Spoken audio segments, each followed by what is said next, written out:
Hello friends, എല്ലാവർക്കും magic മസാലയിലേക്ക് സ്വാഗതം. ഇന്ന് നമുക്ക് നല്ല ടേസ്റ്റി ആയിട്ടുള്ളതും ഹെൽത്തി ആയിട്ടുള്ളതുമായ പരിപ്പ് ദോശ എങ്ങനെയാണ് റെഡിയാക്കി എടുക്കാൻ നോക്കാം.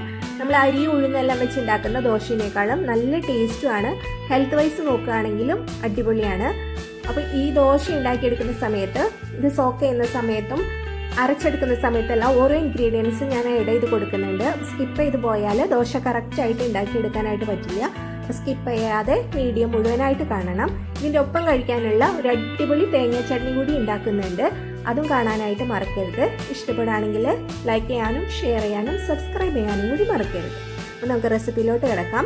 ഒരു പാത്രം എടുത്തിട്ടുണ്ട്. അതിലേക്ക് നമുക്ക് 1 കപ്പ് ചെറുപയർ, 1/2 കപ്പ് പരിപ്പ്, 1/4 കപ്പ് മുതിര, 1/4 കപ്പ് ഉഴുന്ന് പരിപ്പ്, ഇതെല്ലാം ഇട്ട് കൊടുത്തിട്ടുണ്ട്. ഇനി വേണ്ടത് പച്ചരിയാണ്. 1/2 കപ്പ് പച്ചരി ഇട്ട് കൊടുക്കാം. പച്ചരി വൈറ്റ് റൈസിന് പകരം ബ്രൗൺ റൈസിന്റെ പച്ചരി വേണമെങ്കിൽ അതെടുക്കാം. 1 ടീസ്പൂൺ ഉലുവ ഇട്ട് കൊടുത്തിട്ടുണ്ട്. ഒരു 8 വറ്റൽമുളകാണ് ഇട്ട് കൊടുക്കുന്നത്. ഇത് ചെറുതായിട്ടൊരു എരിവുള്ള ദോശയാണ്. 8 എണ്ണം ഇട്ട് കൊടുത്താൽ ചെറിയൊരു എരിവ് മാത്രമേ ഉണ്ടാവുള്ളൂ. കുറച്ചുകൂടി എരിവ് വേണമെന്നുണ്ടെങ്കിൽ അതിനനുസരിച്ചിട്ട് വറ്റൽമുളക് ആഡ് ചെയ്ത് കൊടുക്കാം. ഇത് ഓവർനൈറ്റ് ആണ് ഞാൻ സോക്ക് ചെയ്ത് വെക്കുന്നത്. രാവിലെ ആയിട്ടുണ്ട്. ഇത് നന്നായിട്ട് സോക്കായിട്ട് കിട്ടിയിട്ടുണ്ട്. കുറച്ചധികം വെള്ളം ഒഴിച്ചിട്ട് വേണം നമ്മൾ സോക്ക് ചെയ്ത് വെക്കാൻ. നന്നായിട്ട് കഴുകിയിട്ടാണ് സോക്ക് ചെയ്തത്.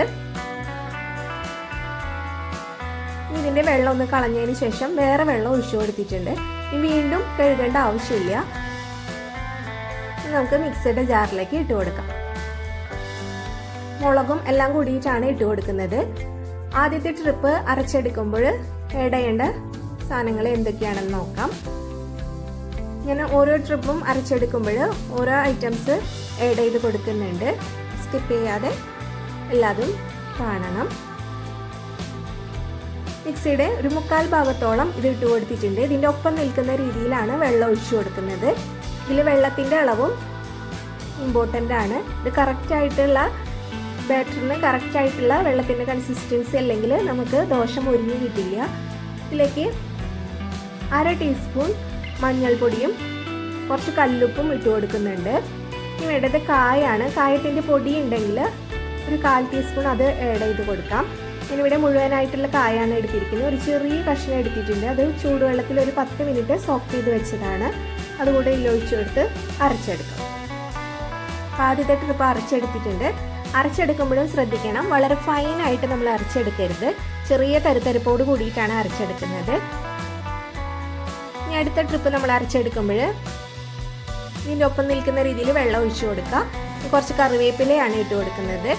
ഒരു 5 അല്ലി ചുവന്നുള്ളി ഇട്ട് കൊടുക്കാം. ഒരു പച്ചമുളക്, ഒരു 1.5 ഇഞ്ച് വലിപ്പത്തിലുള്ള ഇഞ്ചി ഇട്ട് കൊടുക്കുന്നുണ്ട്. ഒരു 6 അല്ലി വെളുത്തുള്ളി ഇട്ട് കൊടുക്കാം. ഇതെല്ലാതും ചേർത്ത് വരുമ്പോഴാണ് നമ്മുടെ ദോശ അടിപൊളിയായിട്ട് കിട്ടുന്നത്. ഇത് നന്നായിട്ട് അരച്ചെടുക്കാം. അരച്ചെടുക്കുമ്പോൾ ഫൈനായിട്ട് അരച്ചെടുക്കരുത്, അത് പ്രത്യേകം ശ്രദ്ധിക്കുക. ചെറിയ തരിതരിപ്പോട് കൂടിയിട്ട് അരച്ചെടുക്കാം. രണ്ടാമത്തെ പ്രാവശ്യം അരച്ചെടുത്തപ്പോൾ നമ്മൾ മഞ്ഞൾപ്പൊടി ആഡ് ചെയ്യാത്തത് കൊണ്ടാണ് ഇതിന് കളറ് വ്യത്യാസം വന്നത്. 3 പ്രാവശ്യമായിട്ടാണ് അരച്ചെടുക്കുന്നത്. 3ാമത്തെ പ്രാവശ്യം അരച്ചെടുത്തപ്പോൾ വേറെ ഒന്നും ചേർത്തിട്ടില്ല. ഇനി മിക്സിയുടെ ജാറിലേക്ക് 1/2 കപ്പ് വെള്ളം കൂടെ ഒഴിച്ചു കൊടുത്ത് അതുകൂടെ ഇതിലേക്ക് ഒഴിച്ചു കൊടുത്തിട്ടുണ്ട്.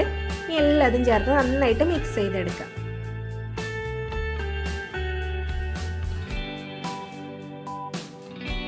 നമ്മൾ ആദ്യം ഉപ്പ് ഇട്ട് കൊടുക്കുമ്പോൾ ഇത് 3 ട്രിപ്പ് അരച്ചെടുക്കുമ്പോൾ ആവശ്യമായ ഉപ്പ് നോക്കിയിട്ട് ഇട്ട് കൊടുക്കുക.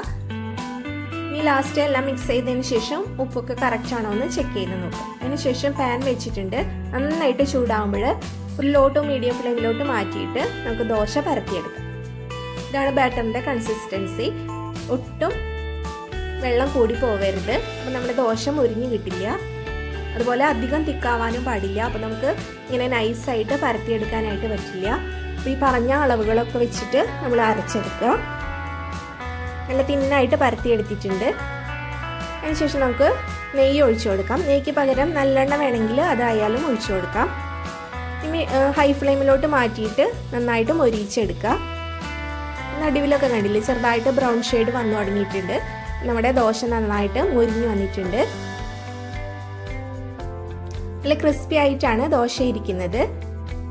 ഇത് ചൂടോട് കൂടി തന്നെ നല്ല തേങ്ങാ ചട്നി കൂടിയിട്ടാണ് കഴിക്കേണ്ടത്. അപ്പോൾ ഇതിനുള്ള തേങ്ങാ ചട്നി ഞാനിപ്പോൾ റെഡിയാക്കി എടുക്കുന്നുണ്ട്. അതുകൂടെ കാണാനായിട്ട് മറക്കരുത്. നമ്മുടെ അടിപൊളി ദോശ റെഡി ആയിട്ടുണ്ട്. നമുക്ക് ഇതുപോലെ എല്ലാതും റെഡിയാക്കി എടുക്കാം. പരത്തുന്ന സമയത്ത് ഫ്ലെയിം കുറച്ച് കൊടുക്കാം. അതിന് ശേഷം വേണം നമ്മൾ ഇത് ഫ്ലെയിം കൂട്ടി കൊടുക്കാനായിട്ട്. പരത്തിയതിന് ശേഷം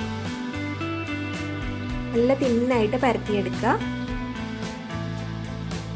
ഇനി ഒന്നുകൂടി നിങ്ങൾക്ക് ക്രിസ്പി ആയിട്ട് കിട്ടണമെന്നുണ്ടെങ്കിൽ ഒരു മീഡിയം ഫ്ലെയിമിൽ വെച്ചിട്ട് മൊരിയിച്ചെടുത്താൽ മതി.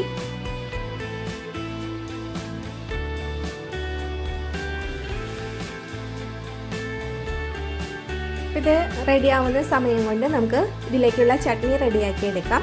മിക്സിയുടെ ജാർ എടുത്തിട്ടുണ്ട്. അതിലേക്ക് 1 കപ്പ് തേങ്ങ ഇട്ട് കൊടുക്കാം. 1 കപ്പ് വെള്ളം ഒഴിച്ചു കൊടുക്കുന്നുണ്ട്. കുറച്ച് കറിവേപ്പില ഇട്ട് കൊടുക്കാം.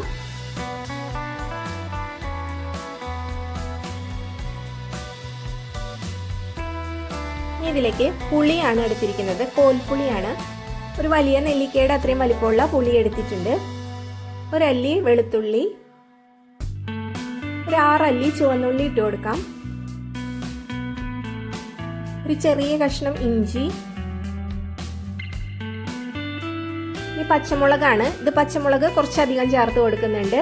കുറച്ച് അധികം എരിവും പുളിയുമുള്ള ചട്നിയുടെ ഒപ്പമാണ് ഈ ദോശ കഴിക്കാനായിട്ട് നല്ല ടേസ്റ്റ്.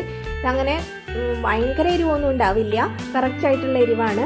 നിങ്ങൾ എരിവിനനുസരിച്ചിട്ട് നോക്കിയിട്ട് ചേർത്ത് കൊടുക്കുക പച്ചമുളക്. ഇതിലേക്ക് കല്ലുപ്പ് ഇട്ട് കൊടുക്കുന്നുണ്ട്. കുറച്ച് മല്ലിയിലയാണ് ഇട്ട് കൊടുക്കുന്നത്.